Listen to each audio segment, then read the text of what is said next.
अब पुण्यात्माओं, प्रसंग ये चला था कि हमारे धर्म गुरु शंकराचार्यों, आचार्यों और सतयुग से लेकर आज तक इन ब्राह्मणों यानी मैं ऋषियों को ज्ञान नहीं। इनको ये भगवान बताते हैं, विष्णु और शंकर जी को और ब्रह्मा जी को, और इनको ये भगवान बताते हैं, ये मालिक बताते हैं, और ये भगवान नहीं है, ये प्रमाण है पुराण में। अभी कंसेप्ट क्लियर करते। ये है पवित्र शिव महापुराण। पुण्यात्माओं, एक समय श्री ब्रह्मा जी और विष्णु जी का आपस में युद्ध हो गया। किस बात पर युद्ध हो गया कि ब्रह्मा जी कहते हैं विष्णु जी को कि मैं तेरा पिता हूँ, तेरा जनक हूँ। विष्णु जी कहते हैं मैं तेरा पिता हूँ, मैं तेरा जनक हूँ। इस प्रकार दोनों का युद्ध हो गया। इनके दोनों के युद्ध को समाप्त कराने के लिए ऊपर से इनके पिता ने, इस ब्रह्म ने, सरपुरुष ने इनके बीच में एक सतम खड़ा कर दिया, लिंग, बहुत बड़ा पिलर तेजों में। इन्होंने लड़ना तो छोड़ दिया, उसका और छोर खोदने लगे। फिर यहाँ पर ये प्रकट हो गया शिव जी का रूप धारण करके। ये ऐसे छल करता है, इसने प्रतिज्ञा कर रखी है कि मैं अपने वास्तविक काल रूप में कभी किसी के सामने प्रकट नहीं होऊंगा। इसका काल रूप कौन सा है? गीता जी अध्याय नंबर 11 के श्लोक नंबर 47-48 में ये कहता है कि अर्जुन देख, ये है मेरा काल रूप, विराट रूप। और इसकी प्राप्ति न वेदों वर्णित विधि से, न जप से, न तप से, न यज्ञ से, किसी प्रकार से नहीं हो सकती। ये तो मैं अपना अनुग्रह करके तेरे ऊपर कृपा की है, तेरे से पहले इसको किसी ने नहीं देखा था और न आगे कोई देख सकता। गीता जी अध्याय नंबर 7 के श्लोक नंबर 24-25 में ये कहता है कि ये मूर्ख जन समुदाय मुझ अव्यक्तम व्यक्तिम आपनम मनन्ते, मुझ अव्यक्त को मैं अपनी योग माया से छुपा रहता हूँ। ये मूर्ख जन समुदाय मुझे व्यक्ति रूप में आया हुआ कृष्ण मान रहे होंगे। I am not Krishna. तो वो छुपा रहता है। छल क्या करता है, कभी विष्णु रूप का धारण करके किसी को दर्शन दे देता है, ऋषि को, साधक को, तो वो विष्णु जी की महिमा गाता है कि आप ही सर्वशक्तिमान हो, मैंने समाधि काल में आपके दर्शन हुए, आप छुपाए हो अपने आप को। ऐसे ही कोई साधक साधना कर रहा है ब्रह्म की, तो उसको ब्रह्मा के रूप में दर्शन दे देता है। वो कहता है ब्रह्मा जी, ये ब्रह्मा जी सर्वशक्तिमान है, ये छुपाए बैठे अपने आप को, और किसी को शंकर भगवान के रूप में दर्शन दे देते। तो वो कहते हैं शंकर भगवान ही सर्वेश्वर है। तो इस प्रकार ये भ्रम फैला रखा था इस काल भगवान ने, और इसी के आधार से श्री ब्रह्मा जी, श्री विष्णु जी को भ्रम हो गया कि मैं पालन करने वाला, ब्रह्मा जी का मैं उत्पत्ति करने वाला। विष्णु जी को ये था कि तू मेरी नाभि कमल से उत्पन्न हुआ। ब्रह्मा जी कहते हैं मैं सारी सृष्टि का उत्पन्न करने वाला हूँ, मैं प्रजापिता हूँ। इन दोनों का युद्ध हो गया। तो तब ये आके खड़ा हो गया उनके पास और उनसे क्या कहता है कि तुमने अज्ञानता से अपने आप को ईश मान लिया, भगवान मान लिया, यू आर नॉट गॉड। ये दिखाता हूँ आपको, ये देखिएगा श्री शिव महापुराण हिंदी टीका सहित भाग 1। ये श्री शिव महापुराण, इसके कौन है लेखक? विद्यावृद्धि पंडित ज्वाला प्रसाद जी मिश्र कृत हिंदी टीका सहित, खेमरा श्री कृष्ण दास प्रकाशन मुंबई। ये शिव महापुराण है। इसके हम विद्वेश्वर संहिता पर पहुंचते हैं। ये विद्वेश्वर संहिता 17 पृष्ठ नहीं, पहले हम आते 11 पृष्ठ पे। ये देखिएगा, ये 11 पृष्ठ विद्वेश्वर संहिता शिव पुराण अध्याय 6 में। यहाँ पर नंदी केश्वर यानी वो नंदी बैल बता रहा है भगवान शंकर का। नंदी केश्वर बोले कि हे योगेंद्र, एक समय विष्णु भगवान शेष सैया पर अपने गरुड़ आदि पार्षदों के से संयुक्त लक्ष्मी सहित शयन करते थे। उस समय ब्रह्म ज्ञानियों में श्रेष्ठ ब्रह्मा जी अपनी इच्छा से वहां आए। सब प्रकार सुंदर सेज पर शयन करते हुए कमल लोचन विष्णु जी से पूछने लगे, तुम कौन हो? मुझे देखकर अभिमानी पुरुष के समान शयन करते हो। वत्स बेटा उठो, देखो मैं तुम्हारा स्वामी आया हूँ। आए हुए स्वामी का गुरु को देख कर दुर्मान करता है, वह उस द्रोही मूड का प्रायश्चित होना निश्चित है। यह सुनकर विष्णु जी के अंतर में तो क्रोध हुआ, पर ऊपर से दिखाया नहीं, परंतु बाहर से शांत रहे और बोले, बेटा वत्स ब्रह्मा। विष्णु जी बोले ब्रह्मा जी को, वत्स बेटा तुम्हारा मंगल हो, बैठो इस आसन पर विराजो।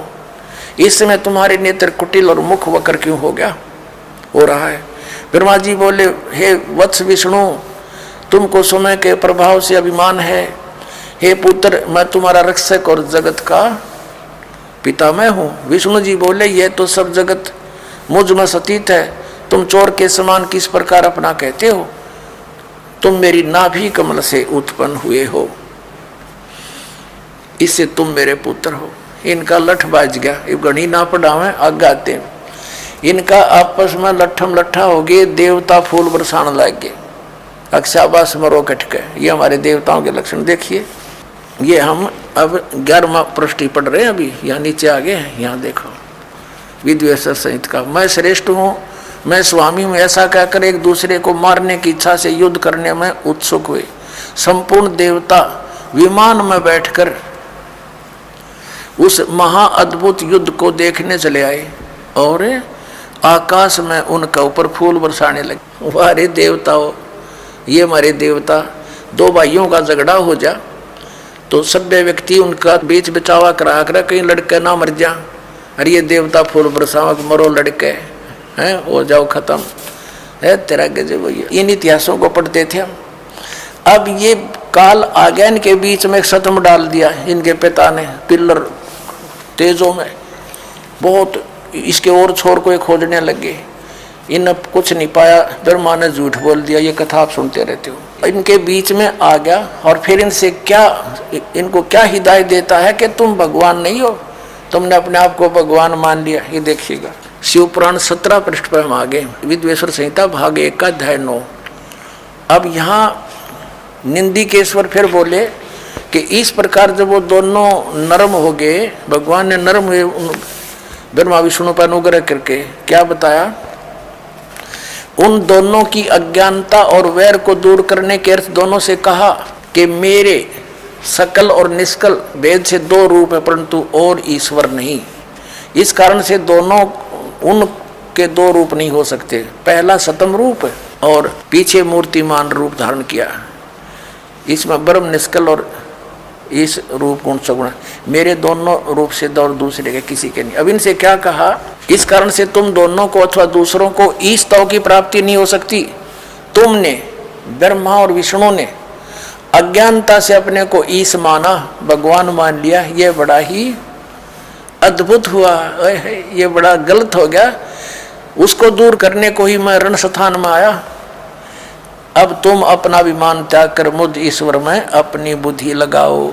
मेरे प्रसाद से लोक में सब अर्थ प्रकाश होते हैं। अब ये क्या कहता है कि मैं जगत का वर्धक होने से मैं ब्रह्म हूँ। आप आगे दिखाता हूँ आपको, प्रश्न नंबर 18 पर देखिएगा। पहले ये देखेंगे अध्याय नंबर 10 का, और यहाँ हम आ जाते हैं। हे पुत्रो, ब्रह्मा और विष्णु को कह रहा है, इनका पिता ये ब्रह्म, काल रूपी ब्रह्म सरपुरुष, हे पुत्रो, ये कृत आपने तब से प्राप्त किया है जिसको सृष्टि की उत्पत्ति और प्रलय पालन कहता है। विष्णु और ब्रह्मा जी को इनका पिता ये काल कह रहा है कि कृत आपने तब से प्राप्त किए हैं जो कि सृष्टि की उत्पत्ति और पालन कहता है, जो मैंने प्रसन्न होकर तुम्हें दिया। इसी प्रकार दूसरे दो कृत रुद्र और महेश को प्रदान किए, परंतु अनुग्रह कृत कोई भी पाने को समर्थ नहीं है। अब इसमें दास तो कहना चाहा था कि दो तो ये ब्रह्मा विष्णु हो गए और रुद्र और शिव ये दो नारे हो गए, ये चार हो गए, और पांचवा ये बोल रहा है। ये पांचवा जो बोल रहा है ये इनका पिता है, ये सरपुरुष है, और वहाँ ये शिव रूप में खड़ा हो गया इनके पास आकर। ये ऐसे ही धोखे से काम करता है, अपनी वास्तविकता से परिचित नहीं होने देता। ब्रह्मा और विष्णु ने शंकर भगवान मान लिया। अब आगे देखना ये क्या कहता है। ये काल जो इन चारों को संबोधित कर रहा है वो कहता है कि मेरा ओंकार मंत्र है। ये देखो, अब हम 19 पृष्ठ पर आ गए, 18 पढ़ लिया। विद्वेश्वर संहिता अध्याय 10 ही चल रहा है, यहाँ देखना। इस कारण उस ज्ञान की सिद्धि के निमित्त ओंकार नामक मंत्र जप करो, अभिमान को दूर करने वाला है, सोई निज मंत्र उपदेश करते हैं। यह ओंकार मेरे मुख से उत्पन्न होने से मेरे ही रूप का बोधक है, महामंगल करने वाला है। यह वाचक है, मैं वाच्य हूँ। यह मंत्र मेरा आत्मा है, उसके स्मरण से मेरा स्मरण होता है। उत्तर के मुख से अकार, पश्चिम के मुख से उकार, दक्षिण के मुख से मकार, पूर्व के मुख से बिंदु, मध्य के मुख से नाद उत्पन्न हुआ। इस प्रकार 5 प्रकार से यह निर्गत हुआ। वह सब एक होकर ओम ऐसा एक अक्षर हो जाता है। अब कहने का भाव ये है कि ये ओम एक अक्षर इस ब्रह्मा विष्णु महेश के पिता का है। ये हो गया स्पष्ट। अब हम आते हैं पुनः देवी पुराण पर। अब इससे क्या सिद्ध हो गया कि ब्रह्मा विष्णु रुद्र और ये महेश ये भगवान नहीं है। इनका पिता खुद कह रहा है कि यू आर नॉट गॉड। और ये हमारे आचार्य शंकराचार्य हिंदू धर्म के धर्मगुरु ये इन्हीं को भगवान बता के हमें मूर्ख बना रहे। आज तक इनका कख नहीं पता था इनको वेदों गीता और पुराणों का। बताओ पुण्यात्माओं, इनने हमारे भोलेपन का नाजायज फायदा उठाया। इन नकली गुरुओं ने बैठा दिया, पूरा मानव समाज भूत बनवा दिया। फिर उनकी पूजा करवाते हैं, श्राद्ध निकालो, पिंड भरवाओ। अब जो साधना दास बताएगा उसमें ना तो कोई भूत बने, फिर कोई क्रिया की जरूरत नहीं उनकी। प्रसंग ये चला था कि सतयुग से लेकर आज तक इन ब्राह्मणों यानी मैं ऋषियों को ज्ञान नहीं। इनको ये भगवान बताते हैं, विष्णु और शंकर जी को और ब्रह्मा जी को, और वो भगवान नहीं। ये सिद्ध हो गया कि ये भगवान नहीं है। और इनको ये भगवान बताते रहे, ईश बताते रहे। अब सतयुग के ब्राह्मणों ने ज्ञान नहीं। बताओ, सतयुग से लेकर आज तक ब्राह्मणों ने ज्ञान नहीं वेदों का। अब देखिएगा, श्रीमद् देवी भागवत गीता प्रेस गोरखपुर से प्रकाशित, संपादक हनुमान प्रसाद पोदार चिमनलाल गोस्वामी। ये गीता प्रेस गोरखपुर से प्रकाशित है। इसके हम 414 पृष्ठ पर आते हैं। ये 414 पृष्ठ है श्री संक्षिप्त देवी भागवत और छठा स्कंद।